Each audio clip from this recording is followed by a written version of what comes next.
So once again, I'm joined by Magnus Carlsen, just finished off his match against Vasyl Ivanchuk. Magnus, a stunning performance, 2-0, and especially today, it seemed you had everything under control, but you were telling me before, just at the end, you weren't 100% sure that the position was winning.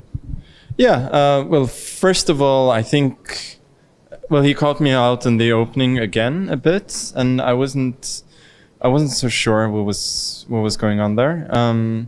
Thought I was probably a bit worse, and then I started to outplay him.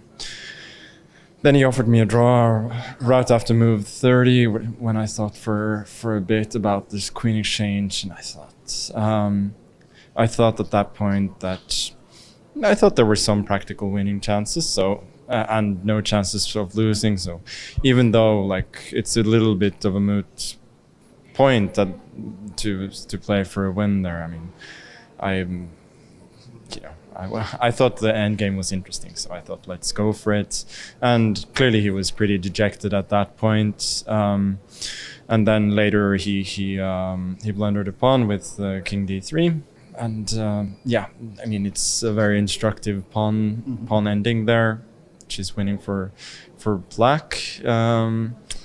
Otherwise, I think it was probably a draw still, and even at the end I was not completely sure. But he just resigned. I mean, the match was over, and I think he was not in the mood to fight. But anyway, I thought the position was probably winning, and it seems that it is. We were actually speculating in the press room after move 30, and I was suggesting that maybe if a draw offer came around there, you might be tempted to accept it, although your fighting spirit is very well known, and you had a basically no risk position to carry on. So he did offer a draw at that point then. Yeah, I did offer a draw, I think, when he played bishop c1. But well, I'm not normally known for being merciful. So even though, you know, I mean, rating is one thing, but it also feels good to win. It does seem that you're sort of getting into your groove with this 2-0. I'd even say playing with more strength, you're more convincing than the previous round. Would you agree with that?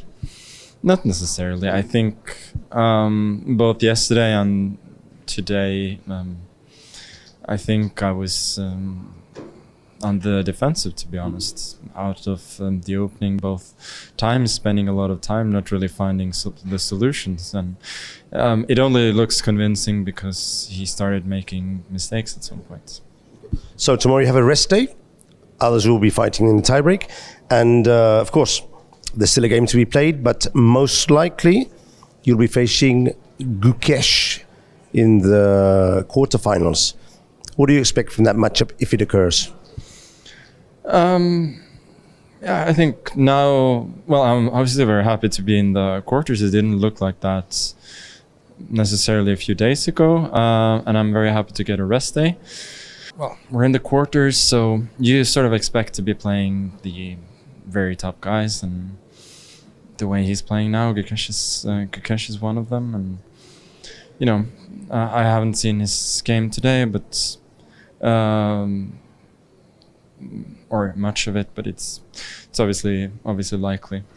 So you know, I'm happy to still be in the tournament. Finally, what do you think of the fact that there's 4 very strong Indian players still participating in the event? Does that say anything special about Indian chess nowadays to you? Yeah, it's good to see Indian chess is looking extremely bright, and there is a reasonable chance that I would say at least 3 of them and possibly all of them will qualify for the quarters.